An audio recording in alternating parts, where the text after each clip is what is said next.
మీరు రోజూ 100 రూపాయల నోటు వాడుతుంటారు కదా. ఒక్కసారి ఆ నోటు వెనుక చూడండి. అక్కడ కనిపించే ఆ కట్టడం, అది సాధారణ ఆలయం కాదు, కోట కాదు. అయితే ఒక ప్రశ్న వస్తుంది, ఒక నీటి వావ్ ఎందుకు మన కరెన్సీ మీద ఉంది? ఇక్కడే ఈ కథ మొదలవుతుంది. ఆ కట్టడం పేరు రాణీ కీ వావ్. ఇది ఒక స్టెప్ వెల్, కాని సాధారణ వావ్ కాదు. సాధారణంగా ఆలయాలు పైకి కడతారు, దేవుడి దగ్గరకు పైకి వెళ్ళాలి అన్న భావనతో.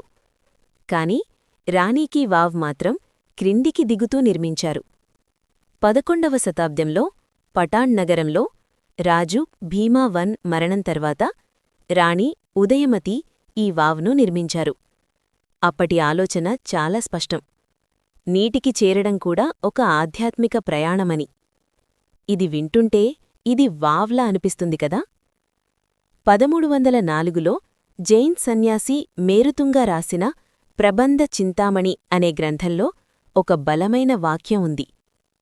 పటాన్లోని ఈ వావ్ సహస్రలింగ సరస్సు కంటే కూడా గొప్పది. ఇది కథ కాదు, ఇది ఒక చారిత్రక రికార్డ్.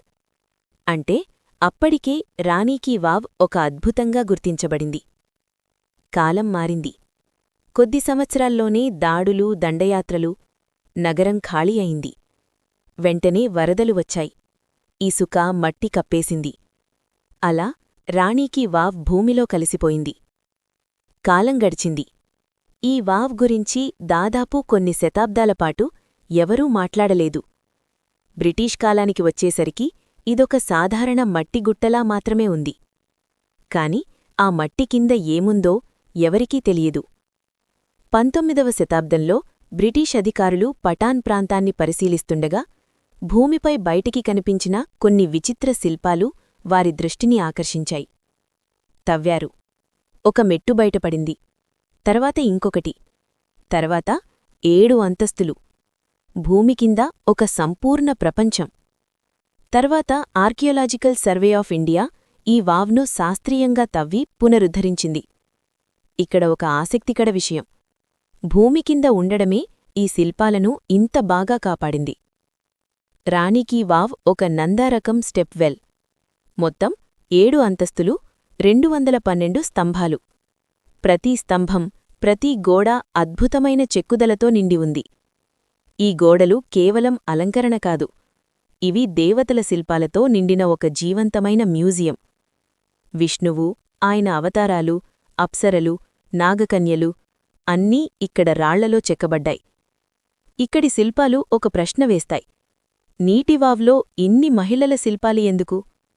జుట్టు దువ్వుకుంటున్న మహిళ, అద్దంలో చూసుకుంటున్న మహిళ, లేఖ రాస్తున్న మహిళ, తల్లులు పిల్లలతో ఆడటం, చంద్రుడిని చూపించడం, మామిడి పండ్లు తీయించడం. ఇవి దేవకథలు కావు, ఇవి రోజువారీ జీవితం. అంటే రాణీ కీ వావ్ కేవలం నీటికోసం కాదు, జీవితాన్ని గౌరవించడానికి. శతాబ్దాలపాటు మరిచిపోయిన రాణీ కీ వావ్ 2014లో యునెస్కో వరల్డ్ హెరిటేజ్ సైట్గా గుర్తించబడింది. అందుకే ఈరోజు ఇది 100 రూపాయల నోటుపై ఉంది. తర్వాత మీరు 100 రూపాయల నోటు చూసినప్పుడు ఒక్కసారి ఆలోచించండి. కొన్ని కథలు పైకి కనిపించవు, భూమి లోతుల్లో దాగి ఉంటాయి. ఇలాంటి చరిత్ర కథల కోసం లైక్ చేయండి, సబ్స్క్రైబ్ చేయండి.